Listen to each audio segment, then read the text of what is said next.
Muy buenas tardes tengan todos ustedes. La caída del sistema en 1988 y que propició el fraude electoral fue un amaciato entre el Partido Acción Nacional y Carlos Salinas de Gortari. Con esta frase, el titular de Comisión Federal de Electricidad, Manuel Bartlett, logró desviar su comparecencia ante los legisladores en la Cámara de Diputados.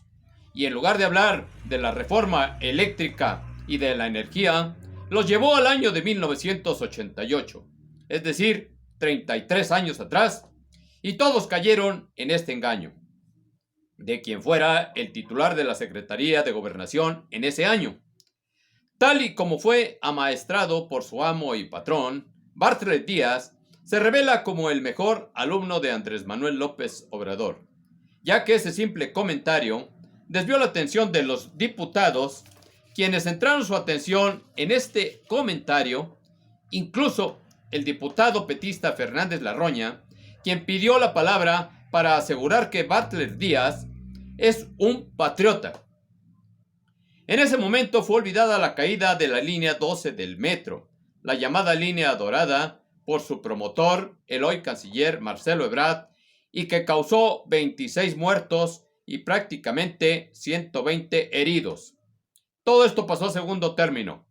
El hecho de que Rosario Robles Berlanga cumpliera 2 años en el penal de Santa Marta, Acatitla, sin que hasta la fecha se le haya fincado acusación y sin que se le dictara sentencia, también pasó a segundo término. Bueno, tal para cual el titular de la Comisión Federal de Electricidad tardó 33 años para denunciar el amaciato a la usanza de AMLO, quien también se tardó un tiempo similar en decir que la Universidad Autónoma de México se derechizó desde el sexenio de Carlos Salinas de Gortari, además de haberse hamburguesado. Y es que efectivamente el presidente López Obrador, que se ha revelado como un maestro de la distracción, maneja desde su tribuna mañanera información que cuando siente que se le queman las manos, saca del baúl de las argucias, algo que desvía la atención de sus escuchas, incluyendo al pueblo de México, que hoy por hoy solo habla de la reforma eléctrica y de la provocación del Ejecutivo a la máxima casa de estudios, y logra quitarse de la mente de los mexicanos que existe un criminal desabasto de los medicamentos oncológicos y que ha costado la vida de niños con cáncer. Desabasto que después de negarlo por meses fue aceptado por el doctor Jorge Carlos Alcocer, secretario de Salud.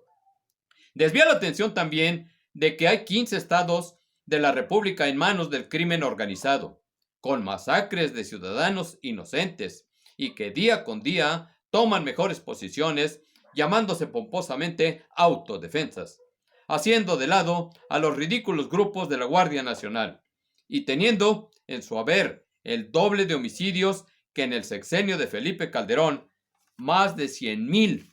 En ese mismo tiempo Calderón tenía 30,572. Enfrentando también una pandemia donde presume haberla domado, con casi 300,000 muertos, y que hoy por hoy el INEGI da a conocer que fueron más de 40,000 más, que se agregan al pésimo manejo, y todo esto pasa hoy al arcón de los recuerdos ante la arremetida contra la UNAM, y que al notar AMLO que los universitarios no parecían tomarlo en serio, los retó a manifestarse en su contra. Olvidando López Obrador que su objetivo es el estudio, la creación de profesionistas, y no el motivarlos a dejar las aulas para hacer manifestaciones mismas que de darse serían armas de doble filo, pues sabemos lo que podría llegar a desencadenarse con esta provocación a los universitarios.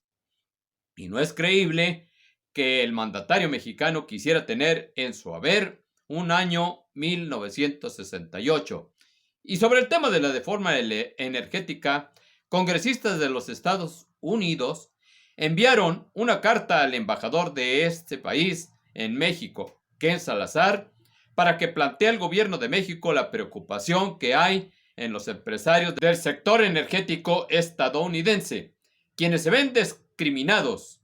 Los productores de energías limpias, agregando que estas acciones de la llamada reforma energética dañan la relación comercial entre México y los Estados Unidos y que representa una potencial violación al tratado entre México y los Estados Unidos y además el Canadá, por sus siglas TEMEC.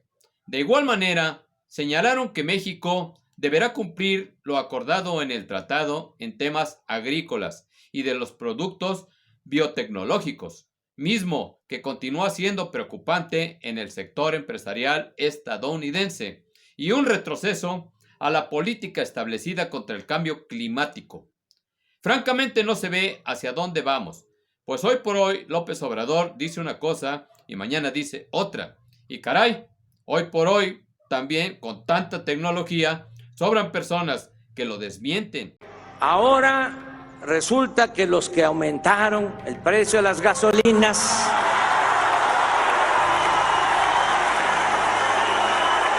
están pidiendo que baje. Reiteramos nuestro compromiso de bajar el precio de las gasolinas, el diésel, el gas y la energía eléctrica, haciendo que lo que se dan es la investidura presidencial misma que pregona que tratará siempre de proteger. Como por ejemplo, aseguró que no habría aumentos en gasolinas, diésel, gas, energía eléctrica. Incluso su pleito con las compañías de gas lo llevó a crear el Gas Bienestar, el cual tenía un costo inicial de 400 pesos y hoy por hoy, no me dejarán mentir, cuesta 490 pesos a solo 2 meses de haber sido creado. La gasolina y diésel y la energía eléctrica van por el mismo camino. Y para rematar, la inflación en México ya rebasa el 6.6%. Y dentro de todo este mar de problemas, hemos observado que el valor cívico viene despertando, pues tras el encarcelamiento de Rosario Robles Berlanga, todo el sistema anterior al arribo de Morena había guardado un silencio cómplice y no se veía a nadie que alzara la voz del llamado neoliberalismo en favor de la ex titular de Sedesol.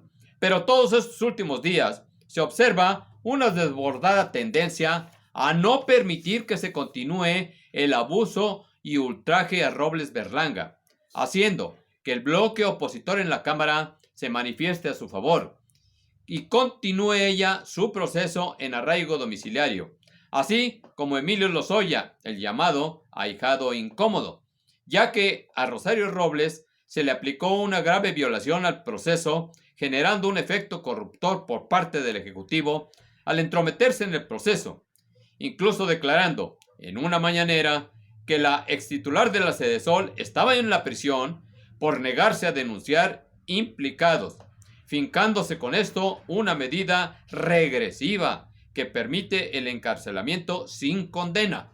Yo le preguntaría por qué esta hazaña conmigo, por qué este empecinamiento con mi persona, esta falta de humanidad a sabiendas de que soy inocente. ¿Por qué? ¿Por qué no es valiente y me enfrenta y me dice lo que tiene que arreglar conmigo? Porque es muy fácil tirar la piedra y esconder la mano. El presidente. Pero lo que sí digo es que el presidente, si tiene algún problema conmigo, tendría que estarlo diciendo. Es sencillo, no tengo nada en contra de ella y es un asunto que atiende la Fiscalía General de la República. No tengo nada en contra de ella. Yo no odio a nadie, yo soy feliz y no es mi fuerte la venganza. Yo lucho por la justicia.